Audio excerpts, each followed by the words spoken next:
Bien, alors ce bloc texte, je vais recliquer dedans avec l'outil texte et on va le remplir avec du texte. Bon, on pourrait aller dans un document Word, faire du copier-coller, copier dans Word, le coller dans InDesign. On pourrait aller sur une page web, donc Wikipédia, copier-coller. Pourquoi je dis Wikipédia? Parce que le texte est du domaine public dans Wikipédia. Donc on a le droit d'utiliser sans payer de droits d'auteur. Donc techniquement, il est possible de copier-coller du texte d'ailleurs et le coller ici, voilà, le coller dans InDesign.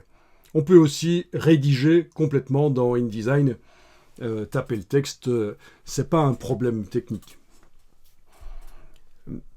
Mais ici, on va remplir rapidement avec du faux texte. Donc, vous allez faire un clic droit. Vous devriez voir apparaître un menu.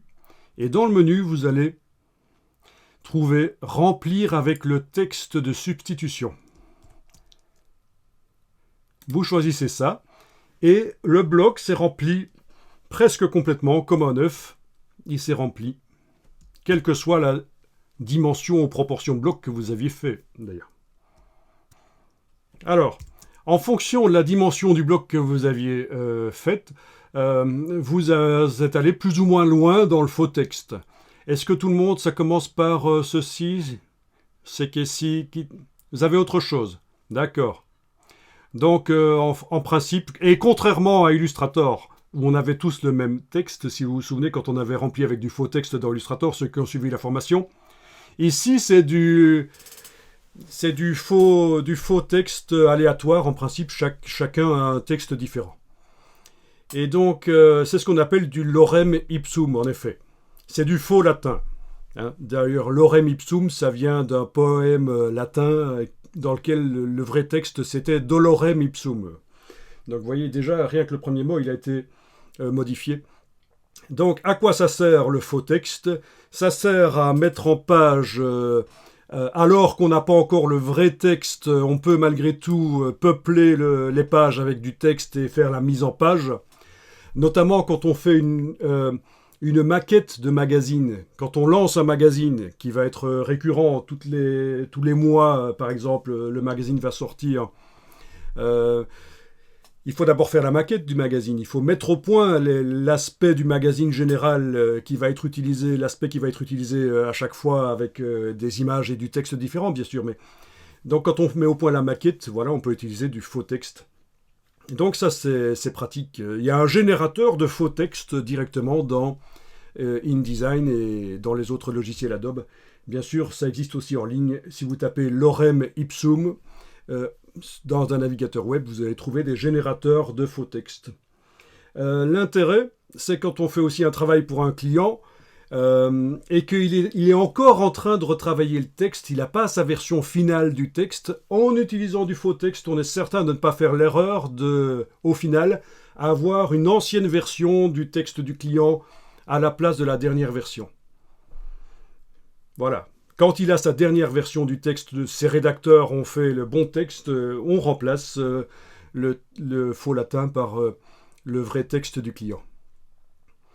Oui, ça peut poser des problèmes. Imaginez, si vous utilisez le texte du client, une version qui n'est pas la dernière, vous faites une présentation au client du document, vous lui envoyez le document, il le lit et plutôt que de se focaliser sur la mise en page et sur ce que vous avez fait, il va vous téléphoner ou vous dire « mais il y a un sacré vanin, il y a un truc qui ne va pas, c'est pas la bonne version du texte ».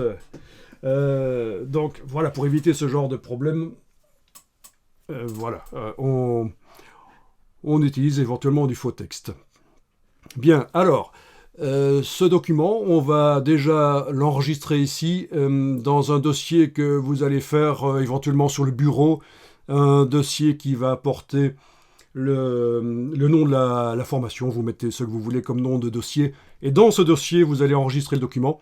Donc vous allez faire fichier enregistrer sous. Alors, vous faites fichier enregistrer sous. Ceux qui sont sur Mac et qui ont une petite boîte comme ceci, je suppose que vous connaissez quand même l'utilisation du Mac. Vous savez qu'en cliquant là, vous allez avoir la version plus grande de la boîte avec possibilité de naviguer plus facilement dans les dossiers. Donc, sur le bureau, vous pouvez créer un nouveau dossier. Si vous êtes sur Windows, vous avez certainement aussi un bouton nouveau dossier, quelque chose comme ça. Après avoir navigué vers le bureau, il faut avoir de l'ordre dans ce qu'on fait, sinon on ne s'en sort pas.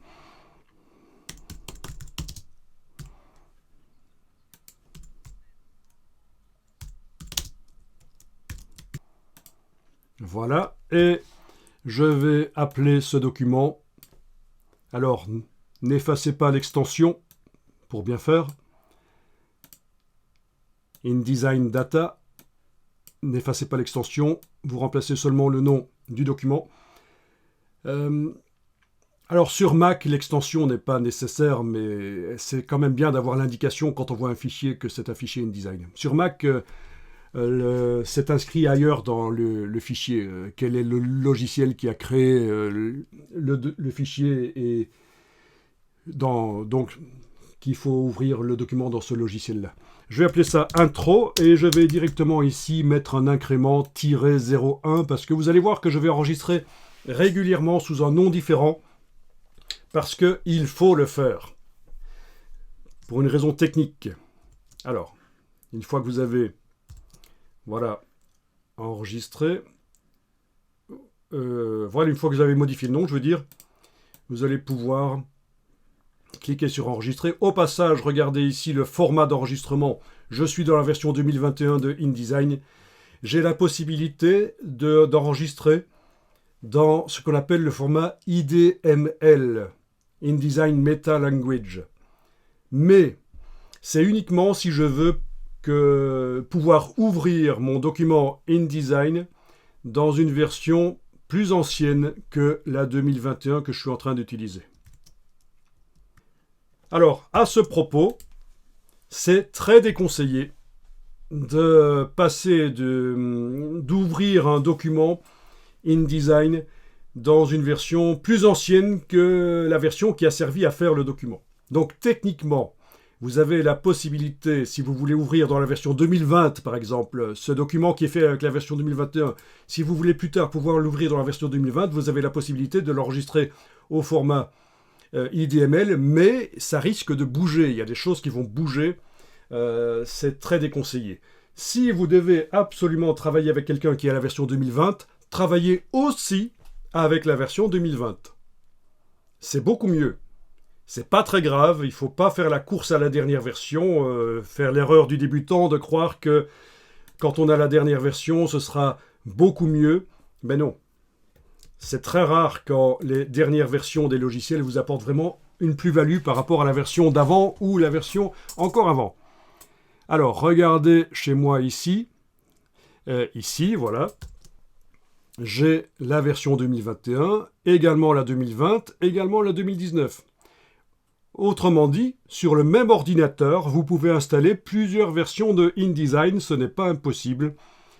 On peut remonter jusqu'à 2-3 versions avant, comme ça. Quel est l'intérêt ? L'intérêt, justement, si je travaille avec quelqu'un qui n'a que la version 2020, il ne veut pas passer à la version 2021 pour une raison ou pour une autre, je vais travailler dans le 2020. Comme ça, mes documents que je transfère, que je reçois de Louis, ils sont totalement compatibles. Ça, c'est une première raison. Deuxième raison, quand on peut améliorer InDesign de plein de manières différentes en ajoutant des modules externes, des choses qu'on achète dans des firmes qui ne sont pas Adobe, des firmes qui fabriquent des modules externes, des extensions, on appelle ça aussi. Et quand une nouvelle version de InDesign apparaît, il faut aussi acheter la mise à jour du module externe. Ce n'est pas toujours intéressant. Raison pour laquelle on peut garder d'anciennes versions pour certains travaux qui nécessitent le module externe, dont on n'a pas envie de faire la mise à jour, qui coûte 150 € ou quoi. Ça ne vaut pas la peine, on l'utilise que 2 fois par an. Et donc, voilà pourquoi on peut avoir aussi envie de garder d'anciennes versions de InDesign. Donc voilà, ça c'est intéressant de préciser.